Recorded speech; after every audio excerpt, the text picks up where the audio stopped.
Hi everyone, it's Mark from Abilities, and today we're going to be talking about power assist options for your manual wheelchair and focusing specifically on the Alber Twion wheels. If you watched some of my earlier videos, I demonstrated the Emotion M15 wheels as well as the Smart Drive MX2. The MX2, which is something that I recently got with my new chair, was an option that didn't really work well for me at someone with a spinal cord injury at my level. So I actually returned it and bought the Twion wheels. I really liked the Emotions. I'd been using them for about 4 or 5 years. There were some things about it I didn't like, and I was hoping that these new Twion wheels would solve those problems. So we're going to talk about that today. So the Twion wheel itself, let's look at it. The Twion wheel is going to look very similar to the Emotion, but it's a smaller design. It's about half the weight. So if you're familiar with the Emotions, they weighed, I think, 26 or 27 pounds each, which is a lot if you're trying to break down your chair. Had a really hard time. I mean, me not personally, but some of my family members trying to get the wheel off, and it was really difficult. You have to turn on its side and smack it, and it's not easy. If you break your chair down a lot, it's kind of a problem. With these wheels, about 13 pounds, a little bit easier. I've noticed my stepdad take them off and my wife, and they're not that bad. Something to be, to take note of. It's probably comparable to the Smart Drive in terms of weight. Smart Drive weighs about 13 pounds as well. Difference is that's on a little bracket, so it's probably a lot easier to pull off. These would be, you have to take off two 13-pound items, and they're on an axle. So, but just so you know, it's a little bit lighter. If that's what you're going to be doing is taking the chair apart in the car. These wheels have been out in Europe for, I don't know, at least 4 years. And they just got FDA approved in the US probably 3 months ago or so. So I've been talking to the distributor, and when they had a demo, I went and tried it because I was hoping that it was just a more robust version of the Emotions, something that a more, I guess, active user is how they call it, could use, where the push rims were a little bit stronger, so I wouldn't break them because that was an issue that I had with the Emotions.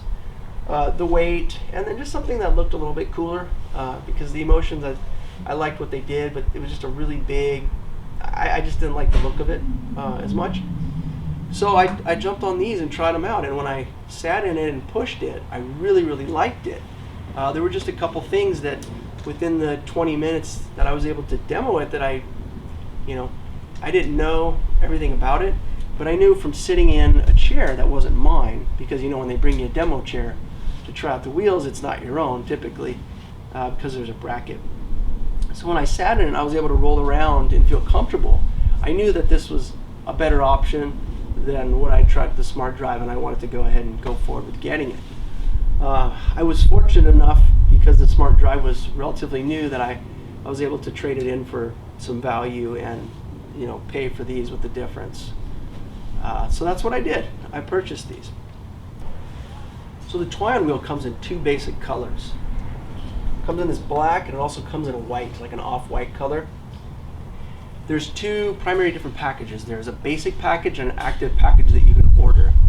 The only difference that I can see, because I got the active one, is that it comes with these little covers, which are nice.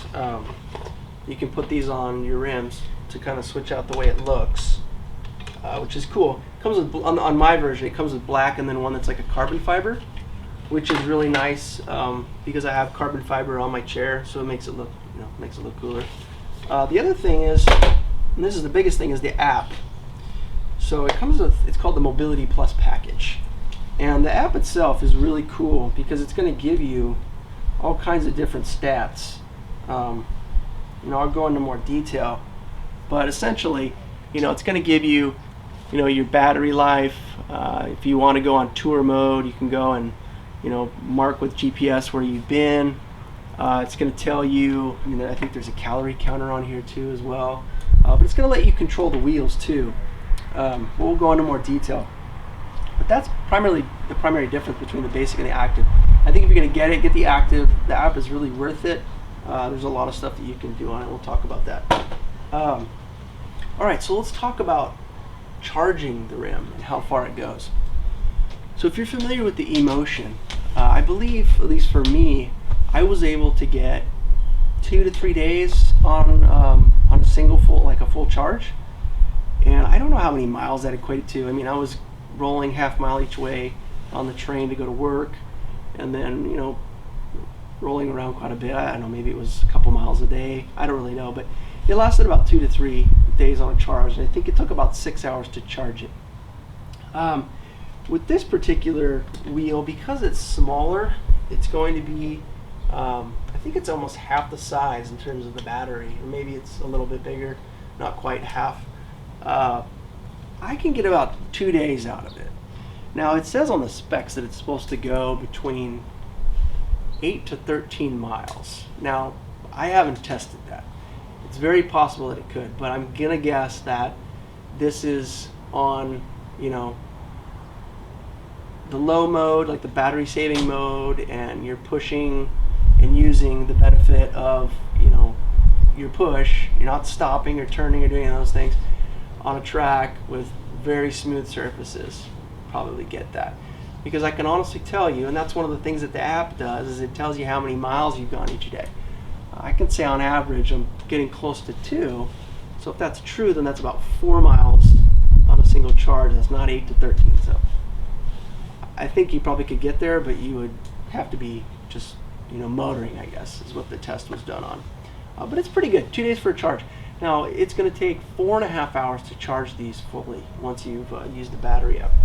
Now, I want to show you the actual charging unit because it's pretty cool. Let me grab this. So this unit is actually a lot smaller than the one for the Emotions, and it's got a couple of lights on here. And what you're going to do when you attach this, let me show you. So it's got a cool little, like, magnetic head that just sits on the edge here. So if I were to back up, let's see, all I do really is just clip this on. The magnet grabs it and it's done. It's just going to sit on there. Now on the actual unit itself, it's got these lights. When it's not, you know, attached, it's going to be red, and when you put it on and it's engaged, it's going to flash green. And then when it's finished, I think it turns orange or something like that. But it's a great upgrade from what the Emotions were, because I had a really hard time putting that in and pulling it out. And then you get these error codes, and it would beep, and I'd have to get out of bed. It was really a pain. So this is a lot nicer. They did a really good job with this. Now, I guess speaking to the charging, and it's kind of what the app does as well. I know I said I'd talk about it a bit later, but maybe we just talk about it now. The app itself, there's a function to be able to turn off any sounds or lights associated with the RIM, which I think is great. With the Emotions, I had a problem at night when it was blinking and charging, or just the beeping in general. So with this, I don't know if you can see, let me back up here. Right here, when you stop, these lights turn on, and this tells you how much charge you have. So it's in 20% increments. So if there's 5, that means that it's close to 100%. When it dips below 80 and it's used 20%, it'll go down to 4. So it's in a series of 20. These lights, I've actually gone into the app and switched it off. So when it's charging, I don't see lights at all. So that means I can go to bed and I don't have to put a piece of tape over it, which some people do in order to cover the lights, especially on the Emotions, which I think, you know, it works, but I mean, I don't want to put tape on my, you know, wheels if I don't have to. So that's the charging. Now let's talk about the push rim, because this was an important one for me. Referring back to the Emotions, so I like to make the comparison since it's this Alber product, the Emotions had these springs that were built into the push rim, and that's what helped control the motion. And they also had these push rim bolts that weren't, I mean, they weren't very sturdy. I broke them all the time.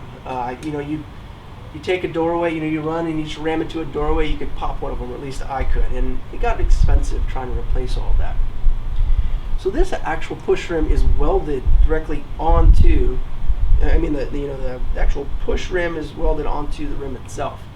So it's very strong, and that's a plus for me, because that way I know if I run into stuff, I'm not going to have to replace parts. The other thing I want to mention is just the way that the drive works, and this is a really important key characteristic that's different from the Emotion. So the Emotion, would give you a boost. It was calculated. I'm just going to throw it out there. Level 1 was maybe 50%, level 2 was maybe 80%. So the difference there was that you could adjust the rim on the emotion to engage that. So if you had one arm that was stronger than the other, you could adjust it so that you got that push, because if each rim was pushing 50% and you just needed to engage it, then you would get a nice even push. Well, this works a little bit different. This is more progressive. And I think that's why they characterize it as for an active user. And that's because when I engage this, depending on how hard I push, it's going to react and give me that speed, or that assist, I guess you could say. So it's kind of like when you think of the smart drive being progressive, it's kind of the same thing when you push, except that wheel's centered in the back, whereas this is on each, it's independent. So you have to be careful. That's one of the things that I could see as a little bit difficult for me, or maybe a downside, is that if I'm not pushing evenly, the chair is going to go left to right. And it will go if you turn one or the other. So that was one thing that I noticed as I was testing this, because I've been using it for about 6 weeks, and I thought that would be good enough time to kind of figure out the things that I didn't figure out in the 20 minutes when I first used it. So a couple of the things that I wanted to mention about the wheel itself is just how you would power it on and off. So you can see here, when you're not touching it, the lights are going to be on. You're just going to stick your thumb on it, push it in for about a second, and then it's going to turn off. I have the beeps turned off on my phone on the app, so you can't hear it, but if you want to have them on so you can hear it, that's fine too. So when you turn it on, it's kind of the same thing. Hold it for a second, it's going to light up, make a little flicker, and then it'll light. You want to wait about a second or two before you start pushing so that it recognizes it, or it will give you a beep or an error code. When you have the app, you can actually go in and look. There's, I think, probably 5 or 6 different error codes, and they're all different based on the placement of the lights. So one will have like the very middle one, and then the far right one lit up, and that actually has some significance to it. I've gotten a couple beeps, and it's really because I turned it on and I started too fast. So it's a specific error code for that. But you really just turn it off, turn it back on. That's another thing to note. Like, even though you turn the beeps off on your phone, the error code beeps will still make noise, and they do that just to bypass it, so you know that there's something wrong. One of the things that I want to mention about that is just the shape of this. So it's hard to tell, but in looking at the actual wheel, it kind of bends around the side, and that's really where these lights are. So in terms of if you're out and about, and let's just say you're sitting outside and it's sunny, it would be hard to know if the unit's still on. So if you have the beeps turned off and you're ready to go, you wouldn't know if it's still on or off. Now, I think that regardless of sport or eco mode, the wheels turn off in like 5 minutes or less. I've had situations where they turn off and I didn't even know it, and it really felt like a minute. Maybe it was an eco mode at the time, I don't know. But it's really hard to tell during the day, because it's, unless it's up on the top. If it's down here, because this is kind of bent, it's hard to see. So a lot of times I'll put my hand down there, and if I see little lights, then I know it's on. That's just one thing to keep in mind as you're doing this. Now, you can turn it on and off directly from the app, so if you want to do that, that's a way to do it. Then you would know if they're on. You just have to make sure that you have a smartphone with the app and Bluetooth turned on, etc., so that you can do those kind of things.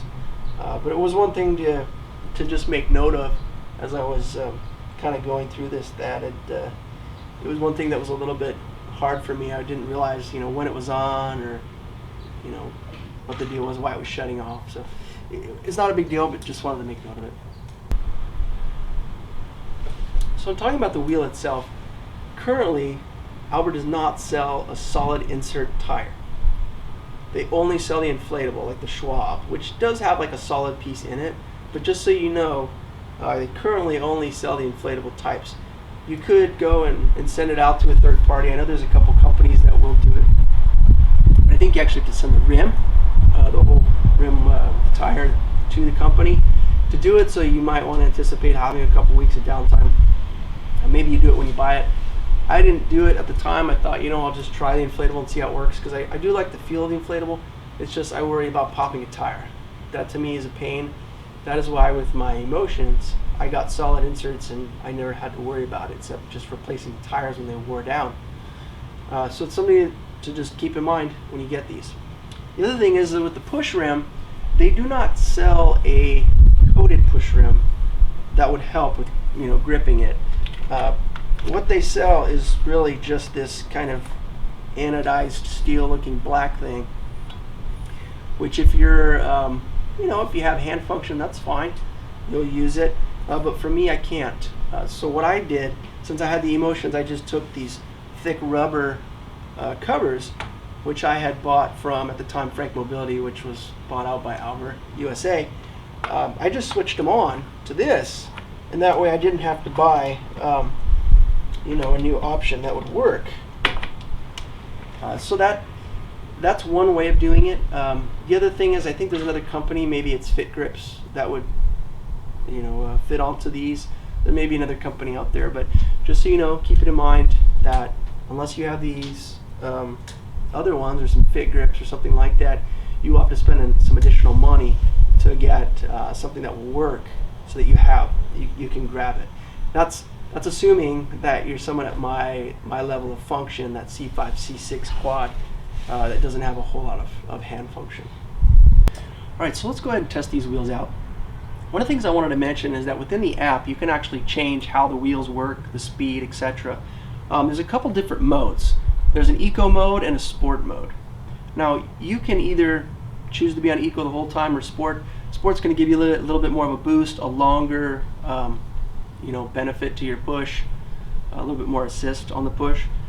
You can also set it so that the eco kicks in at a certain percentage. So let's just say you're worried about your battery, you're having fun, you're going around. You can set it to whatever you want. So I'll set mine to, like, let's say 35%. I'll go down to eco to where it will switch back down, and that's just going to give you less assist, battery saving, just in case you didn't anticipate having the battery wear out. It's going to switch to that eco mode, so that way you make sure you get home and charge your wheels. So the other thing is, you can vary the speed on this. It will go up to 6 miles an hour, but I tend to keep it at 4. I think those are the two options, 4 and 6. 6 is a little bit fast for me, but one thing to keep in mind, so this is another difference between, like, say, the emotions or these. Since this is progressive and not just engaging an assist at a certain determined level, you're not going to feel that difference between 4 or 6 unless you really start going. So if you give it a little bit of a push at 6, it should be very similar to 4. If you give it beyond a certain amount, though, it's going to pick up and take you, which isn't a bad thing if you're on a thick carpet or you're rolling somewhere like a hill where you really need it.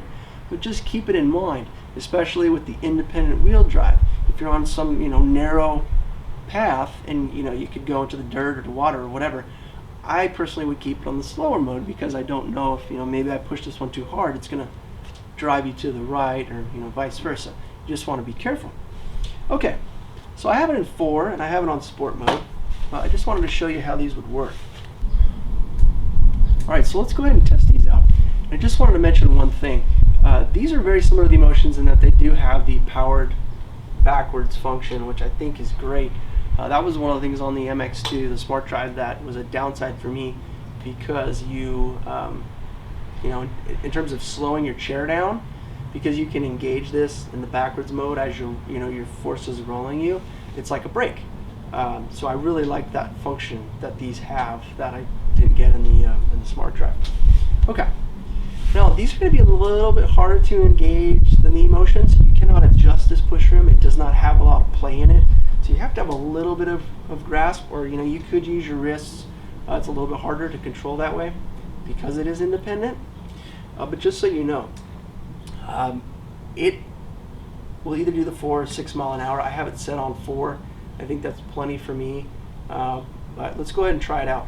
First thing I'll do, I just want to show you how it turns. The turning is really fast. It took me a while to kind of get comfortable and used to it, but it's definitely very responsive. So I'm going to show you how well it turns.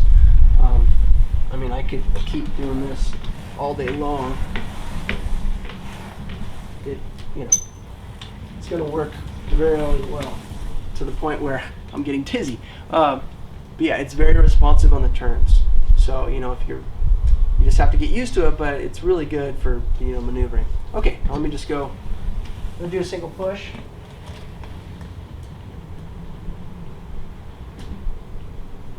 Grab the reel, and you can see it takes you pretty far on the one push. And then stopping, like if you want to use your wrist, you could. You don't have to grab it, just depending on how your hands feel. If you can do that. Backwards, same type of thing. It's woo. That one kind of spun me out a little bit, but so again, because it's independent, that backwards mode might be a little bit more difficult, and you might turn like I did. But it's still great. You know, you can go from start to stop pretty quick, and yeah, it's a great option. All right, so in closing, I just wanted to keep in mind that, you know, choosing the right option for a power assist wheel or drive unit, whatever it is, there's a lot of options out there. It's something that's very personal and unique to the user. I'm sure that there's individuals out there that have a similar level of injury as myself that may find that they don't want any power assists, or that what I'm using right now would not work for them. That's totally okay. The reason why I'm doing this is because I want people out there to be able to kind of, you know, get an idea of what they might be purchasing. I know that it's really difficult to get to demo new products, and in the time that you do, you have to make a decision. And how can you make a good assessment on you know, something that's $6,000 or $7,000 by trying it out? You know, maybe if you're lucky, they'll let you have it for a week or something like that, and maybe you don't get to use it in your chair. So it's that's the whole reason I'm doing this. It's not because, you know, I think that these are better than anything else. I just think they're great for me, and I really like them. And for the 6 weeks that I've been using them, I'm, you know, super pumped about how I'm going to get better and faster and all these things. So that was the whole reason. I just wanted to give you a better idea. So if you have any comments or questions, or you want me to talk more about it or anything else, just let me know. Leave me some comments. You can find us on Twitter and Instagram. And if you haven't done so already, please go ahead and subscribe to the Abilities channel. So thank you for taking the time to watch this demonstration, and keep working hard toward your independence. Thank you.